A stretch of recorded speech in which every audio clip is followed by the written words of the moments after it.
Kada govorimo o Posidoniji, o njenim livadama, govorimo o organizmima koji su stari nekoliko stotina pa i tisuća godina.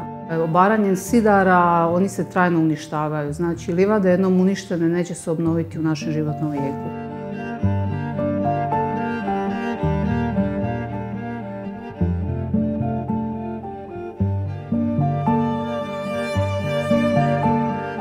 Tako da smo počeli tražiti načina na koje omogućiti da se takva staništa obnove na onim područjima gdje su uništena, gdje su sada omogućeni uvjeti da se to više ne događa.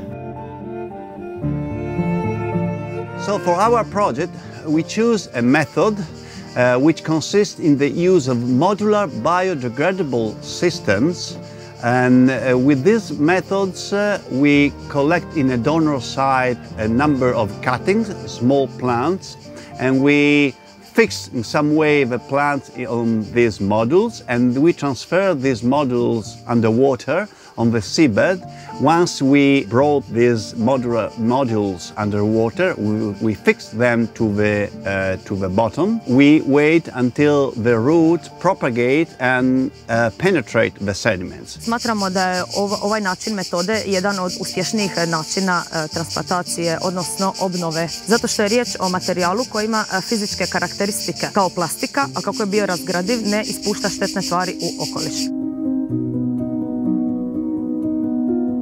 Siamo molto orgogliosi di questo progetto, del progetto SASPAS, perché noi a Monfalcone abbiamo puntato alla valorizzazione di tutto ciò che ha a che vedere con il mare, con il litorale, con il rilancio dell'economia del mare, però è fondamentale che nel ragionamento del rilancio dell'economia del mare ci sia il rispetto dell'ambiente, e questo è un progetto che consente di ragionare su come anche le imbarcazioni natanti in ambienti adeguati possano utilizzare delle boe ecologiche.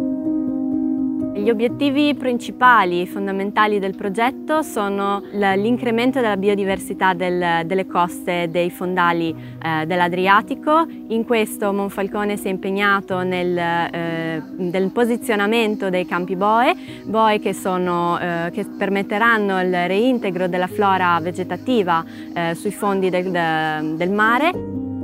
Ecco, qui davanti a Marina Nova noi abbiamo la possibilità di approfondire anche dal punto di vista scientifico gli effetti di questa apposizione delle boe ecologiche, che andranno già adesso a sostituire per le imbarcazioni la possibilità di una sosta. All'interno del progetto SASPAS siamo stati coinvolti dal Comune di Monfalcone per partecipare alla realizzazione del portale informativo, che ci consente di visualizzare all'interno del portale stesso tutti i dati cartografici che vengono sviluppati all'interno del progetto, e per sviluppare quelle che sono le linee guida che porteranno al traspianto delle aree, non solo quelle del progetto ma tutte quelle dell'Adriatico. Nell'ambito di questo progetto, nello specifico, come botanica marina, ho studiato in passato e sto seguendo l'evoluzione delle praterie fanerogame marine del Golfo di Trieste, e ci stiamo occupando anche di comprendere le cause che hanno portato nel tempo alla loro scomparsa. È un progetto innovativo, sperimentale, che può essere portato avanti in un futuro in un'ottica di sostenibilità per il mare.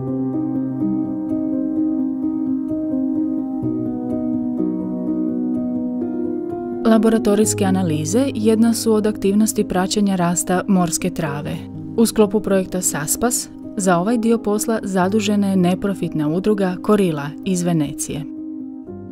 Prikupljeni podaci koriste se za utvrđivanje zdravlja staništa u kojem rastu livade te genetske DNA analize. Analiziraju se uzorci sedimenta te uzorci vode kako bi se utvrdile razine hranjivih tvari, ugljika, dušika i fosfora. Biometrijska mjerenja i genetske analize provode se na uzorcima morske trave kako bi se razumjelo njihovo zdravstveno stanje.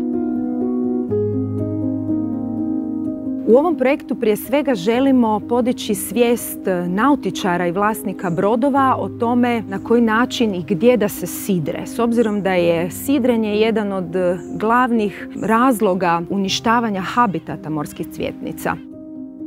Stoga smo i organizirali kampanju koja se zove Postani čuvar Posidonije, s kojom želimo u stvari raditi sa nautičarima na tome da razmišljaju gdje će sidriti i na koji način mogu pametno sidriti svoje brodice.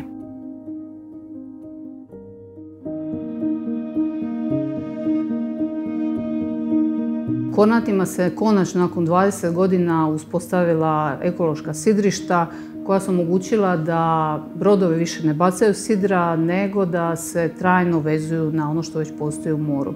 U ovoj fazi postavljeno 40 bova, poslije još 20, a ukupna naša koncesija vrijedi za 224 sidrišna mjesta, odnosno bove. Kad to napravimo, onda ćemo zabraniti slobodno sidrenje u Kornatima, na čega će Posidonija biti jako zahvalna. Bove koje nemaju betonske blokove, nego imaju usvrdlane ankere sa konopom kojeg jedna uronjena plutača drži iznad morskog dna. Dakle, plutača ta ne dozvoljava lancu i konopu da čini štetu na morskom dnu. Većina nautičara pozna te nautičke vještine, pozna način sidrenja, međutim postoji jedan broj nautičara koji nisu dovoljno vješti u takvim nekakvim manevrima ili korištenja plovila, pa onda zapravo njihova sidra čine ogromnu štetu na morskom dnu, pogotovo kad sidro ne uhvati odmah, nego se vuče po morskom dnu nekih 50 metara. Na Kornatima su postavljena eksperimentalna polja na kojima je presađena, transplantirana Posidonija. Ovo je jedan od prvih takvih pokušaja u hrvatskom dijelu Jadrana i evo već 2 godine pratimo kako to sve funkcionira. Una delle deliverable più importanti, oltre al portale, come detto, è quella delle linee guida del traspianto e si tratterà di un documento che ripercorrerà tutti i passi che sono stati condotti all'interno del progetto per arrivare al posizionamento delle boe, ma anche al traspianto delle fanerogame. Projekt SASPAS imao je tu sreću da smo okupili partnere koji su imali dovoljno i kapaciteta i znanja, ali i nekih okolnosti da se taj proces završi. Nadamo se da će se takve aktivnosti nastaviti provoditi u drugim zaštićenim područjima i područjima ekološke mreže. Posidonia and other marine seagrasses that protect the coastline, that avoid erosion, that stimulate the fauna and flora to proliferate along the coastline. If we have a good Posidonia extension very close to the coastline, we have a healthy coastline and we are safe for the next future.